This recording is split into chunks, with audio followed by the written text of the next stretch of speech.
Hi guys, so today I'm going to react to How Did the World React to the American Civil War short animated documentary. Before we start, I think it's only fair we give credits to the original creator, which was History Matters. His video link and channel link will be down in the description. So let's start. It shouldn't surprise you that when the American Civil War broke out, it was pretty big news all over the world. I think this is a pretty important point. I didn't really think about this that much, but it would be a big deal since the U.S. was a pretty powerful country, and I just didn't really think about how the world would react outside of the UK. You know how they supported the Confederacy. But I'm getting ahead of myself. But how did the rest of the world react to the American Civil War? And did they plan to do anything about it? So before starting, it's important to know that the USA wasn't seen by many of the world's nations at this time as a major player. A rising star for certain, but the USA wasn't seen as being equal to Europe's great powers, not even Austria.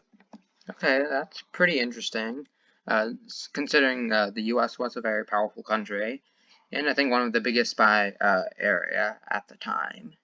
Uh, I think really I don't know exactly when the European powers saw them as the U.S. equal to them, or when they saw the U.S. become more powerful. I'm guessing it would be around like the time that the U.S. beat Spain in the Spanish-American War, or possibly during the First World War when they became the #1 global economy.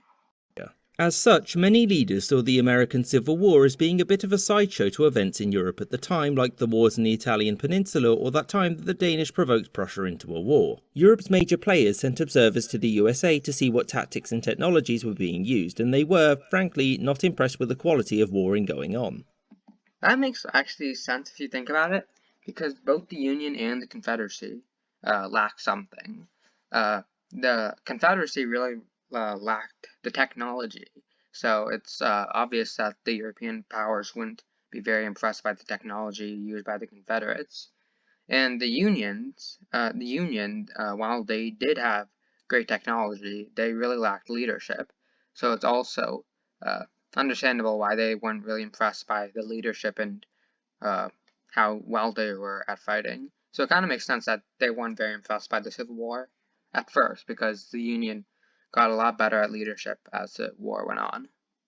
As for reaction, starting with the USA's neighbour to the south, Mexico, its government's initial reaction was one of awkward silence. It had just finished its own civil war, and due to its previous war with the USA, there was no love lost. Not that it had much time to think about it, since in late 1861 the French invaded, and so they'd spend the rest of the war having their own problems. As for the north, Canada was a series of British imperial domains at this point, and as such its foreign policy was determined in London. That said, the people of Canada were firmly in the camp of the Union. That makes sense, considering Canada, or Great Britain, but as a result also Canada had outlawed slavery long before the US did. And also they had close ties to the US, the UK and the US. I wouldn't say that they were friends, but they were definitely close. So it does make sense that they would favor the Union over the Confederacy, at least Canada. Many thousands of volunteers went south to fight against the Confederacy. Whereas to the British, the American Civil War was seen as a surprise and one which complicated Britain's foreign policy. You see, Britain imported a lot of cotton from the now Confederate states, and given that many parts of the country financially depended on them, the British were keen to see the war end quickly for economic reasons. Now, this didn't have to be a Union win, and British shipyards produced several warships of the Confederate states. I wonder why they didn't just support the Union so that the war would be over more quick. Because if you supported the Confederacy, obviously that would complicate relationships between the relation between Great Britain and the U.S. The Union at least. So like maybe trading, they would stop trading with you, which would hurt your economy. Uh, I think it'd just make a lot more sense to support the Union so that it can be reunified and you continue to get your cotton. The Confederacy hoped that Britain would recognise. Oh yeah, and also it's kind of weird since the Confederacy was for slavery and the Union was anti-slavery. You think that they'd support you know the Union because of their pro-freedom stance, but its independence, which would likely lead France to do the same and would strengthen its position diplomatically. Oh, did France and the UK, Great Britain become like friends at this point? I really don't know. Uh, I don't really know the exact time when they became friends, but it seems that this would be around the time that they were they'd become friends. Though it's a little weird since the Napoleonic Wars had happened just a little before this, but. Britain never did this, though, because it didn't want the United States to invade Canada. Wars were expensive. I don't think that they'd win this war, mainly because it didn't go so well the first time, and I don't think it'd be really good when they're fighting in the cold. It's like how so many invasions of Russia failed.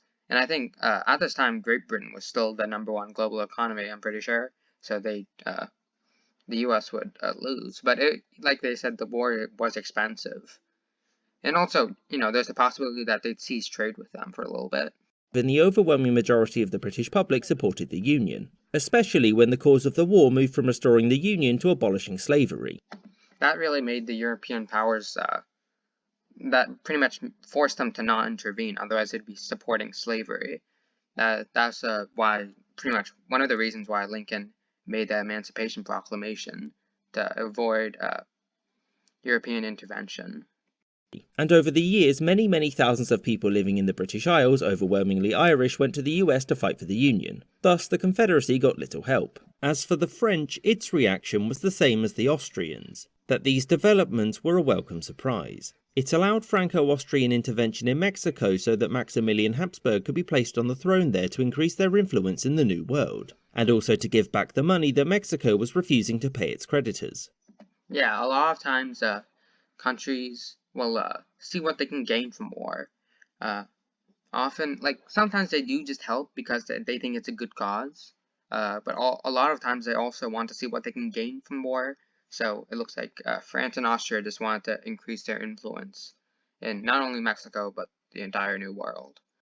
Both nations had unofficial contact with the Confederacy over mutual recognition, yet neither France nor Austria did anything because they knew it would mean war with the United States. Yeah, and again, that would be very costly. Even though they might win, I don't know exactly how powerful Austria was. Whereas Prussia's reaction to the outbreak of the Civil War wasn't one of shock, but that it brought with it opportunity, despite being disappointed with the... It also makes sense that, I don't know why I forgot to say this, but it makes sense that they do this now. They'd wait when the US can't really interfere with them, making more influence, having more influence in the New World. It makes sense that they do it during the Civil War so that, it's not a big enough deal to do anything since you're, fighting a civil war. But it did, they kind of just said that they didn't really care about the Monroe Doctrine, but really, neither did the US. They didn't really, because since Canada already was in the New World and Great Britain had control of that, they didn't, it's kind of hard to explain, but there's very few times that they actually stop European powers from limiting their influence. There's the time when they the Spanish American War and a couple of other times, but a lot of the time they kind of just let the European powers do what they want. The quality of their troops and tactics, Prussia favoured the Union. Prussia was itself a very conservative state, but its leadership knew that acting against the Union would negatively impact its image amongst the very pro-Union German-speaking world, which, as you'll know, it was trying to unite, and so by pushing itself as a firm ally of abolitionism and the Union, Prussia's image amongst the German-speaking world could be improved with very little effort. Yeah, because if, like you said, if they had supported the Confederacy, it would be a lot harder to unite into Germany. So. And what about Russia? American leadership was bolstered by a large Russian fleet sailing to their coast, which they hoped would help them blockade the Confederacy, but fun fact, no. The fleet was actually there to stop itself from being caged up in the Baltic Sea in case of war with Britain, as tensions between the two were high. Tsar Alexander II was an outspoken ally of Lincoln and pushed for the total destruction of the Confederacy. And as for the Yeah, I think Russia at the time was trying to build a close relationship with the US because they'd be good allies. It's unfortunate that it didn't really happen like that, because I think it would have been interesting to see an alliance between Russia and the US. Ottoman reaction, they were overwhelmingly pro-Union. They signed a trade deal with the Union, banned Confederate ships from their waters, and also made a ton of money since they were the second best source of cotton for European markets. And See, yeah, and like maybe they just didn't like slavery. I don't know what the Ottoman Empire's stance on slavery was, but also it was good for their economy. See, a lot of times, like I said, countries try to see what they can gain out of this stuff, and it makes sense that the Ottoman Empire would make a lot of money from this. So I guess Great Britain, when they realized they could not buy from the Confederates anymore, would have to buy from the Ottomans, which would make them a lot more richer, as would most of the other European countries. their main competitor had just been blockaded. All in all, the world's reaction to the outbreak of the Civil War was one of initial surprise, followed by it asking itself, how can this benefit me? I hope you enjoyed. Yep, okay, that's pretty much it for this video. If you enjoyed this video, consider liking and subscribing for more content. Also leave a comment about what I should do for my next video. See you next time.